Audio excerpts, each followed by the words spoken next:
आगे देखते हैं मुखाकृतियों के आधार पर। चौथा है मुखाकृतियों। मुखाकृतियों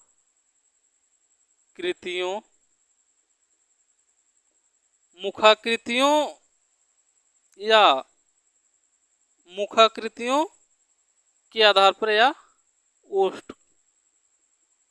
ओष्ठों के आधार पर।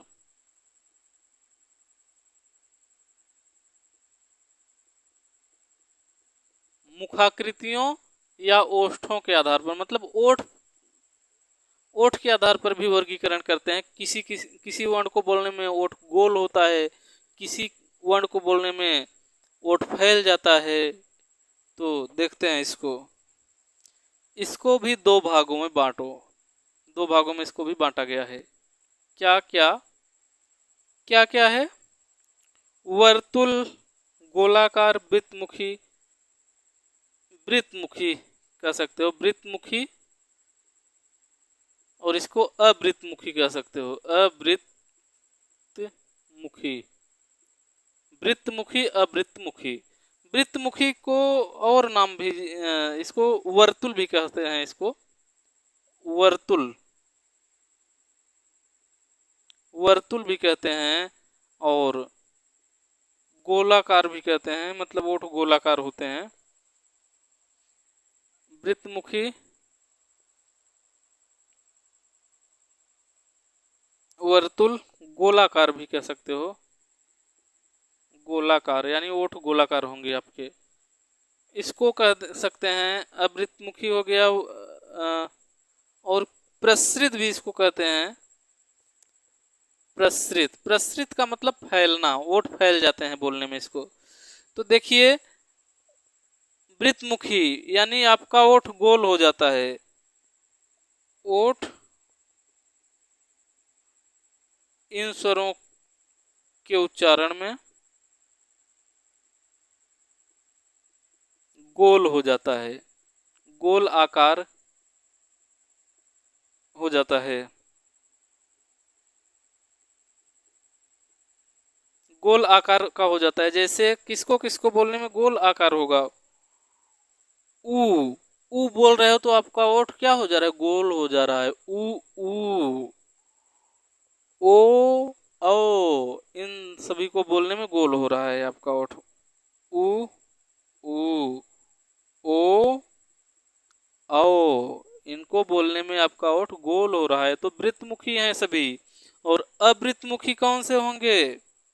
ओठ गोल नहीं होता इसमें। अवृत्तमुखी में ओठ गोल नहीं होता। ओठ गोल नहीं होता है, नहीं होता है,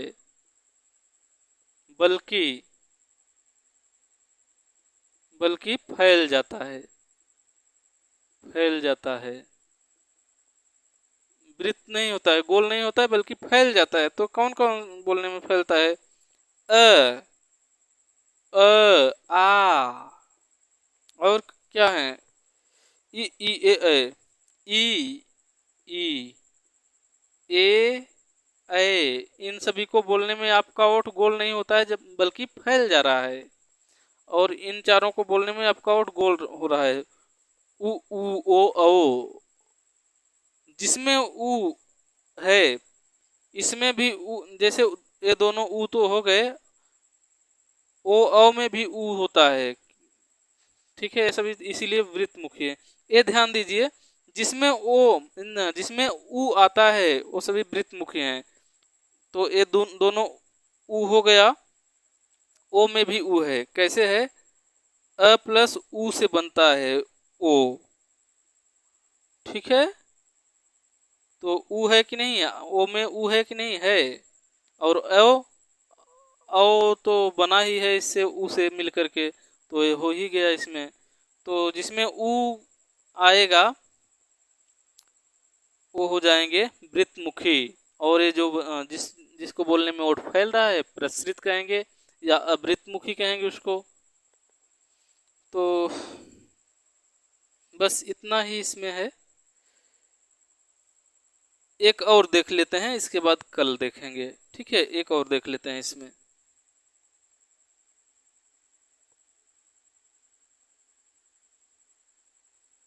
एक और देख लेते हैं, और इसके बाहर से आपके एग्जाम में नहीं आ सकता है। ठीक है, इसके बाहर से आएगा ही नहीं, कहाँ से आएगा। इतना पढ़ लेंगे तो स्वरों के वर्गीकरण से अगर प्रश्न पूछ रहा है तो इसके बाहर से नहीं आएगा। मुख के खुलने के आधार पर, मुख के खुलने के आधार पर,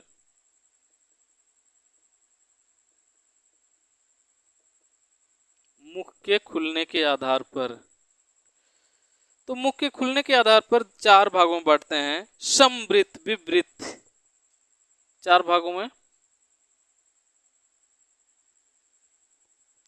समवृत्त, विवृत्त, विवृत्त, समवृत्त, विवृत्त, अर्ध समवृत्त, अर्ध विवृत्त, अर्ध समवृत्त, अर्ध विवृत्त। ठीक है, तो इसमें किसमें कौन से वर्ण आते हैं यही हम लिख दे रहे हैं, यही आप लोग याद कर लेना। ठीक है, इसमें आता है दोनों ई दोनों ऊ, दोनों ई इसमें है, दोनों ऊ है, और एक है री, ये है समवृत्त। विवृत्त में आता है आ। ठीक है, विवृत्त में आ जाता है, इसको तो आपको रटना ही पड़ेगा, ज्यादा सही रहेगा। इसके बाद अर्ध समवृत्त में ए और ओ, ए और ओ, अर्ध समवृत्त। और अर्ध विवृत्त में अ आता है ऐ औ, अ ऐ औ। ठीक है, ये आते हैं इसमें। अगर इसको समवृत्त किसको कहेंगे, इसको अगर देखना चाहें तो मुख